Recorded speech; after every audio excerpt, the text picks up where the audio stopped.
What is up, guys? Welcome back to another video, and today we are reading off some small details that only OG Zelda players Easter eggs caught, or missed in Legend of Zelda Breath of the Wild. Personally, I play this, and I play it on the Switch, even though I don't have a Switch or a Wii U. But I play it on someone else's device, and so far I really, really like it. So I already skipped the beginning because it's just like an introduction to the game. And, let's get right into this. Oh, and if you guys played this, definitely go if you played this, tell me your opinion on this game down in the comments below. It's just waiting for you to, it's just waiting for you to, type in that, hey, your channel sucks. That's exactly what you gotta put down in there.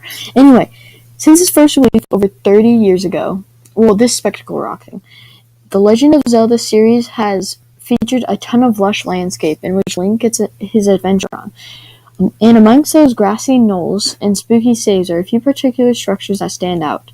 Usually one is a recognizable Spectacle Rock from the original 1986 Zelda. So, I've never seen this in the old game, or the new game, Breath of the Wild. So I have the old original Legend of Zelda. And, sorry about pausing back there. About when I was talking in the comments, it said my frames were dropping. I don't know if you can see that notification. But anyway, so on here, the Spectacle Rock is seen in Breath of the Wild, like it says, and also in the old game, which I'm playing right now.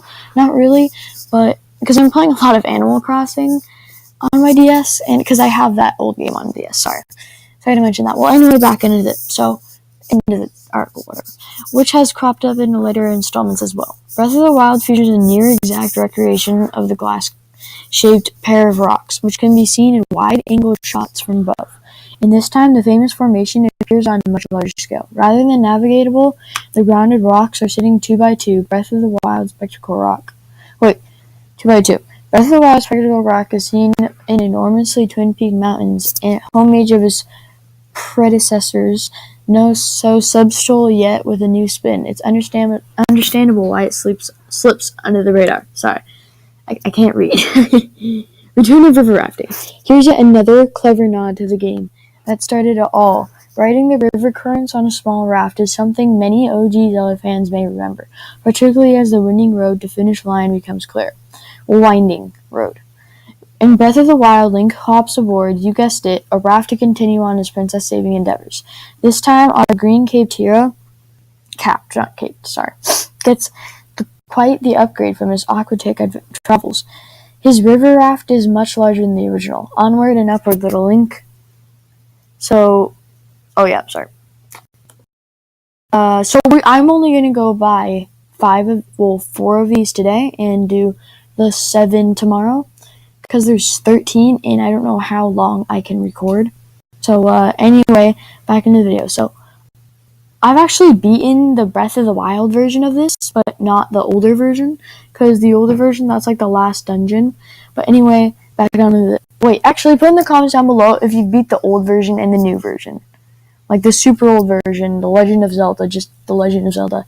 And then also type in if you've beaten or are playing Legend of Zelda Breath of the Wild.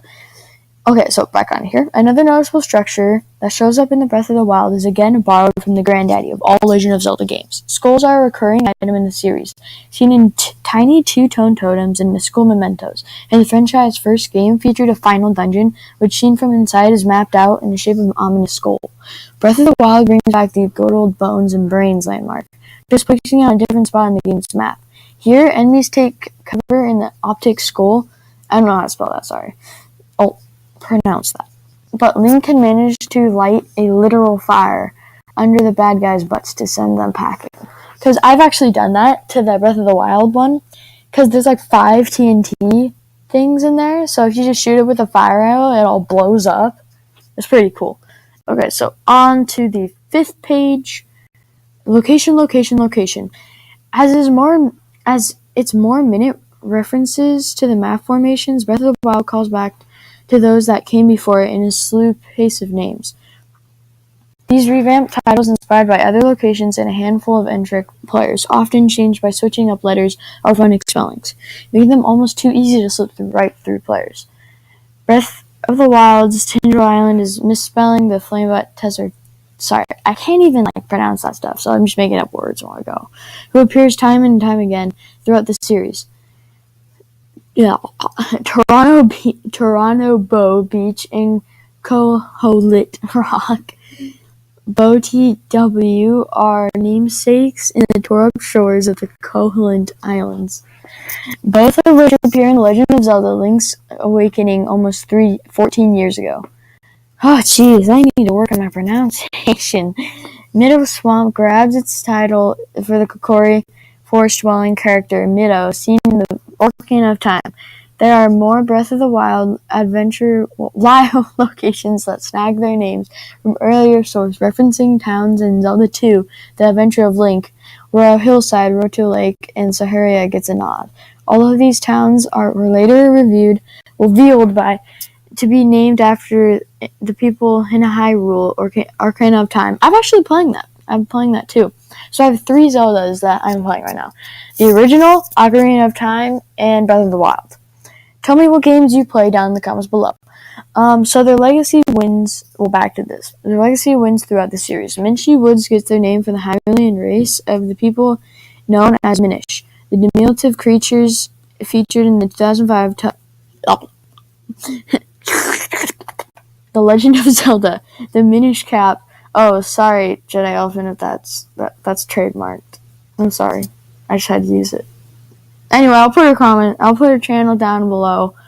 I know that was really weird, but, you gotta do that cringy stuff every once in a while.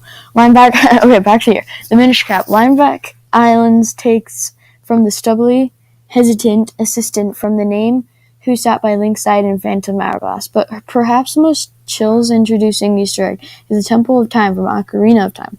Oh, how ironic. Temple of Time, Ocarina of Time. Wow. In Breath of the Wild, under the same name with a similar structure. Additionally, the ranch ruins in the latest installment are incredibly reminiscent of the Lon Lon Ranch as seen in Ocarina. Not Ocarina. I think I might have said that. I did say it, but I don't care. As both feature similarly placed faces, a squared-off archway entrance and a chimney-like brick structure sitting in almost the same spot on the maps. These references are as sneaky as they are smart. An everyday Zelda fan could have easily missed them. Okay, guys, this is the last one that I'm going to read, and we're going to end this video, and you can definitely go check out the next video, which is going to be part 2. This is part 1, because I can't read all of these. I have a 15-minute, span of recording.